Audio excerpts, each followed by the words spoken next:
السلام علیکم۔ آج منگل ہے، نومبر کی 3 تاریخ۔ پاکستان میں اس وقت شام کے 7، بھارت میں 7:30 اور یہاں ہمارے اسٹوڈیوز کی گھڑیوں میں صبح کے 9 بجے ہیں۔ وائس آف امریکہ واشنگٹن کی اردو سروس سے میں ہوں خالد حمید، خبروں کے ایک بلٹن کے ساتھ۔ امریکی صدارتی انتخابات برائے 2020 کے لیے ووٹنگ آج منگل کو ہو رہی ہے۔ صدر ڈونلڈ ٹرمپ اور سابق نائب صدر جو بائیڈن امریکہ کے 46ویں صدر بننے کے لیے ایک دوسرے کے مد مقابل ہیں۔ کمالا ہیرس اور مائک پینس نائب صدارت کے امیدوار ہیں۔ 9.5 crore registered voters early voting کے ذریعے اپنا حق رائے دہی استعمال کر چکے ہیں۔ امریکہ میں صدر کا انتخاب عوامی ووٹ کے ذریعے چنے گئے الیکٹورل ووٹوں کی تعداد پر ہوتا ہے۔ سیاسی مبصرین کے مطابق ٹرمپ اور بائیڈن کے درمیان پینسلوینیا اور فلوریڈا سمیت کئی ریاستوں میں سخت مقابلے کی توقع ہے اور اس الیکشن کا فیصلہ میدان جنگ بننے والی ان ریاستوں کے نتائج ہی کریں گے۔ اخبار USA ٹوڈے کی ایک رپورٹ کے مطابق صدر ٹرمپ نے ان سخت مقابلے کی ریاستوں میں حالیہ دنوں میں اپنی پوزیشن کو بہتر کیا ہے۔ تاہم بائیڈن اب بھی کئی ریاستوں میں سبقت لیے ہوئے ہیں، تاہم یہ برتری تھوڑے سے پوائنٹس کی ہے۔ امریکی نظام انتخاب میں عوامی ووٹ کے بجائے الیکٹورل ووٹ صدر کو منتخب کرتا ہے۔ کسی امیدوار کو کامیاب ہونے کے لیے عوامی ووٹ کے ذریعے جیتنے والے 538 الیکٹورل کالج کے نمائندوں پر مشتمل ووٹوں میں سے 270 ووٹ حاصل کرنا ہوتے ہیں۔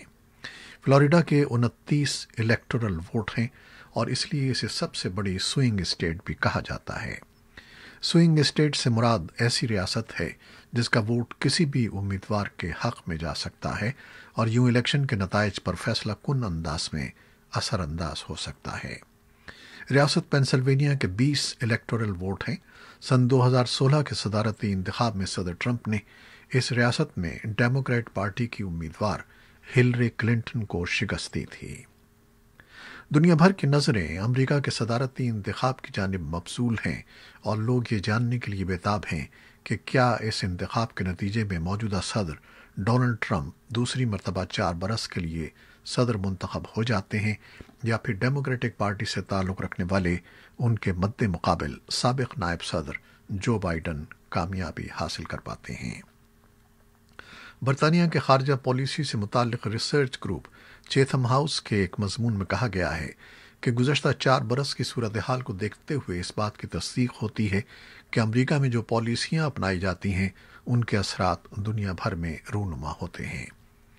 روس کے دارالحکومت ماسکو میں قائم تحقیقی گروپ رشین انٹرنیشنل افیئرز کے آندرے کورتونوف کا کہنا ہے کہ روسی صدر پوٹن اور ان کے ارد گرد موجود لوگوں کی خواہش ہوگی کہ موجودہ صدر ڈونلڈ ٹرمپ اگلے 4 برس کے لیے دوبارہ صدر منتخب ہوں، کیونکہ بقول ان کے دنیاوی معاملات سے متعلق ان کے نقطہ نظر کے حوالے سے صدر ٹرمپ کو وہ زیادہ موزوں تصور کرتے ہیں۔ تاہم کورتونوف کا خیال ہے کہ دونوں امیدواروں میں سے جو بھی صدر منتخب ہو، روس کی خارجہ پالیسی تبدیل نہیں ہوگی۔ بقول ان کے روسی خارجہ پالیسی میں کسی تبدیلی سے مغربی دنیا کو یہ تاثر مل سکتا ہے کہ روس کمزور ہو گیا ہے۔ تاہم اس بات سے قطع نظر امریکہ بھر میں بہت سے لوگ اپنا کام چھوڑ کر تمام دن انتخاب کے نتائج اور جائزوں پر توجہ دیں گے۔ متعدد شہروں میں انتخاب کی کوریج دکھانے کے لیے بڑے سائز کی ٹیلی ویژن اسکرینز لگائی گئی ہیں۔ امریکی سیاست کی دلچسپیوں سے صرف نظر کرتے ہوئے غیر ملکی حکومتیں اکثر امریکی صدر کے انتخاب کو اپنے مخصوص مفادات کی روشنی میں دیکھتی ہیں۔ یونیورسٹی آف جارجیا میں بین الاقوامی امور کے پروفیسر کیس مڈے کا کہنا ہے کہ امریکی صدر کا منصب امریکہ کے اندر اور تمام دنیا میں انتہائی طاقتور منصب کے طور پر دیکھا جاتا ہے اور اس وقت دنیا بھر کی نظریں بیتابی اور توقعات کے ساتھ اس انتخاب پر لگی ہوئی ہیں۔ اور اب دوسری خبریں۔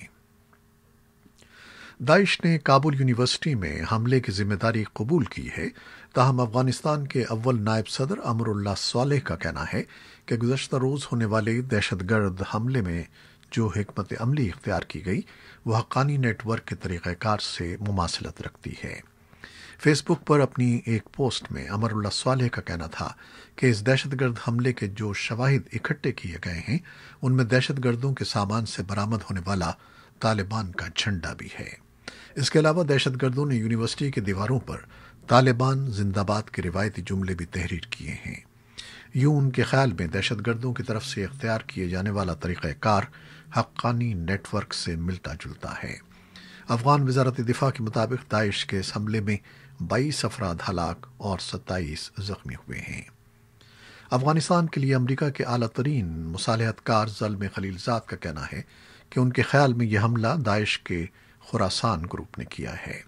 انہوں نے حملے کی مذمت کرتے ہوئے کہا کہ یہ گروپ تمام فریقین کا مشترکہ دشمن گروپ ہے۔ دوحہ میں قائم طالبان کے دفتر کے ترجمان احمد اللہ واسق کا کہنا ہے کہ یونیورسٹی کی دیواروں پر جو نعرے درج ہیں وہ خود افغانستان کی خفیہ ایجنسی NDS نے لکھے ہیں۔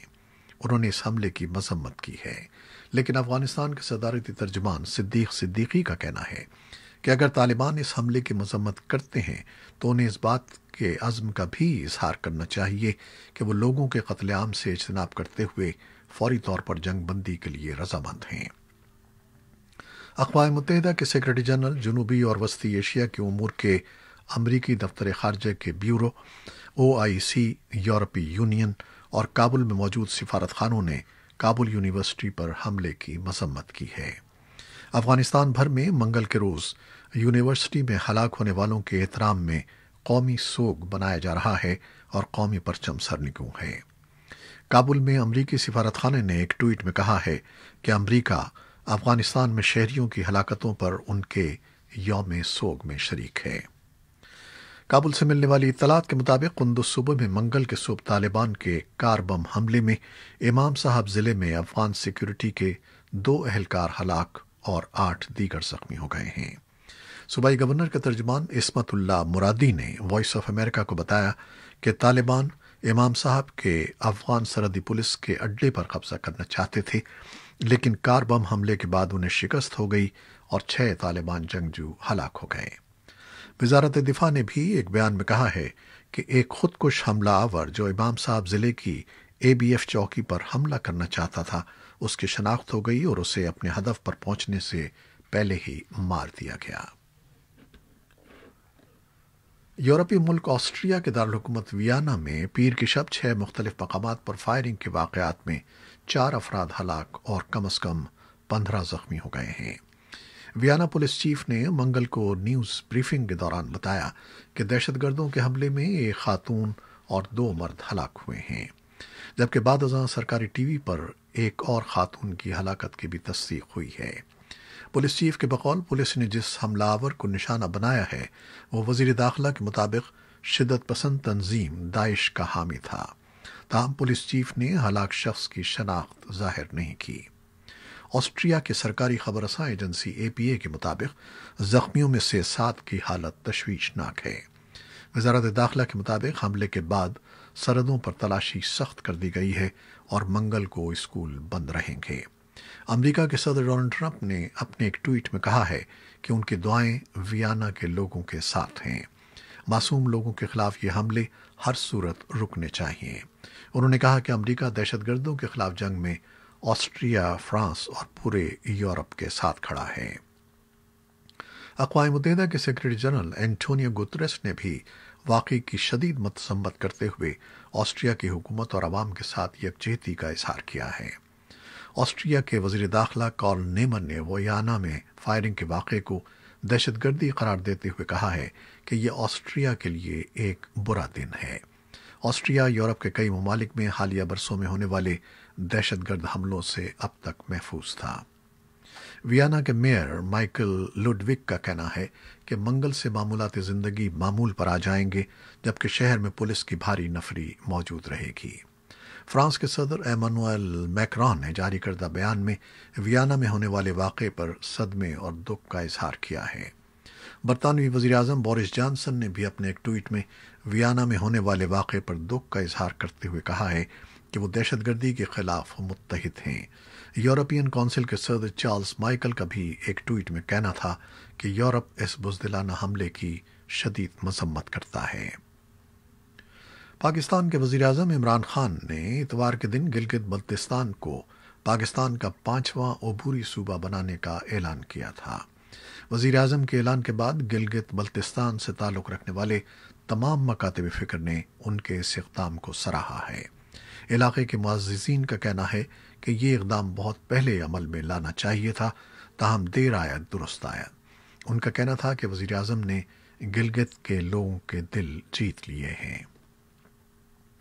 پاکستان میں مہنگائی کی شرح گزشتہ کئی ماہ سے سنگل یونٹ 10% سے کم کی شرح پر رہنے کے باوجود خوراک کی قیمتیں بظاہر مسلسل بڑھ رہی ہیں۔ خوراک کی قیمتیں بڑھنے سے مہنگائی پر اضافے کا دباؤ برقرار ہے اور ماہ اکتوبر میں سالانہ بنیاد پر غذائی اشیاء کی قیمتیں 16.53% رہیں، جبکہ ماہانہ بنیادوں پر 3.9% بڑھ گئیں۔ وزیراعظم نے حالیہ ہفتوں میں مہنگائی میں اضافے پر کئی بار اپنی تشویش ظاہر کی ہے اور وفاقی وزراء کو قیمتوں میں کمی کے اقدامات لینے کی ہدایات کی ہیں۔ اور اب کورونا وائرس سے متعلق خبریں اور اعداد و شمار۔ پاکستان میں گزشتہ 24 گھنٹوں کے دوران کورونا وائرس سے مزید 14 اموات ہوئی ہیں۔ پاکستان میں اب تک 3,36,000 سے زیادہ کیسز رپورٹ ہو چکے ہیں۔ دنیا بھر میں عالمی وبا سے ہلاک ہونے والے افراد کی تعداد 12 لاکھ سے تجاوز کر گئی ہے۔ یورپ میں گزشتہ 5 ہفتوں کے دوران کیسز کی تعداد میں دوگنا اضافہ ہوا ہے۔ صرف امریکہ میں 2,30,000 سے زیادہ اموات ہو چکی ہیں۔ کورونا سے متاثرہ ملکوں کی فہرست میں امریکہ پہلے، بھارت دوسرے اور برازیل تیسرے نمبر پر ہے۔ برطانوی حکومت کورونا وائرس کے پھیلاؤ کو روکنے کے لیے رواں ہفتے سے شہر لیورپول میں کورونا ٹیسٹوں کی آزمائشی اسکیم شروع کرے گی۔ اس اسکیم کے تحت تمام شہریوں کے کورونا ٹیسٹ کیے جائیں گے اور دیکھا جائے گا کہ ان میں کورونا وائرس کی علامات پائی جاتی ہیں یا نہیں۔ یورپی ممالک میں کورونا وائرس کے باعث سب سے زیادہ ہلاکتیں برطانیہ میں رپورٹ ہوئی ہیں۔ وبا کی دوسری لہر کے پیش نظر برطانیہ میں جمعرات سے لاک ڈاؤن کیا جا رہا ہے۔ برطانیہ کا شمال مغربی علاقہ لیورپول کورونا وبا سے شدید متاثرہ علاقوں میں سے ایک ہے، جہاں مذکورہ اسکیم کے تحت رہائش پذیر اور کام کے لیے آنے والے افراد کے کورونا ٹیسٹ کیے جائیں گے۔ امریکہ کی جان ہاپکنز یونیورسٹی کے مطابق برطانیہ میں اب تک 10 لاکھ سے زائد افراد کورونا وبا سے متاثر ہوئے ہیں اور 46,000 سے زائد اموات رپورٹ ہو چکی ہیں۔ نیوزی لینڈ کے دورے پر موجود ویسٹ انڈیز کی ٹیم کے تمام کھلاڑیوں اور عملے کا کورونا ٹیسٹ منفی آیا ہے، جس کے بعد وہ آئسولیشن سے باہر آ سکتے ہیں۔ ویسٹ انڈیز کی ٹیم 30 اکتوبر کو نیوزی لینڈ پہنچی تھی۔ منگل کو نیوزی لینڈ کرکٹ بورڈ نے تصدیق کی ہے کہ مہمان ٹیم کا پہلا کورونا ٹیسٹ منفی آیا ہے، جس کے بعد تمام کھلاڑی اپنے کمروں سے باہر آ سکتے ہیں۔ نیوزی لینڈ پہنچنے والے ویسٹ انڈیز کے کھلاڑیوں کو کورونا ٹیسٹ منفی آنے کے بعد ٹریننگ اور جم جانے کی اجازت ہوگی۔ تاہم کورونا وائرس کے پروٹوکول کے تحت کھلاڑی 14 روز تک قرنطینہ میں رہیں گے، جس کے دوران 15 کھلاڑی ایک ساتھ رہ سکتے ہیں۔ ویسٹ انڈیز کی ٹیم نیوزی لینڈ کے خلاف 3 T20 اور 2 ٹیسٹ میچز پر مشتمل سیریز کھیلے گی اور دونوں ٹیمیں 27 نومبر کو پہلے T20 میچ میں مد مقابل ہوں گی۔ ویسٹ انڈیز واحد انٹرنیشنل ٹیم ہے جس نے کورونا وبا کے دوران بیرون ملک دوسرا دورہ کیا ہے۔ اس سے قبل ویسٹ انڈیز نے جولائی میں انگلینڈ کے خلاف 3 ٹیسٹ میچز پر مشتمل سیریز کھیلی تھی۔ یہ تھیں وہ خبریں جو فیس بک لائیو پر ہم نے آپ کے لیے پیش کی۔ ہماری ویب سائٹ اور یوٹیوب پر یہ بلیٹن پوسٹ کر دیا جاتا ہے، جسے آپ بعد میں بھی دیکھ سکتے ہیں۔ خالد حمید کو اب اجازت دیجیے گا۔ اللہ حافظ۔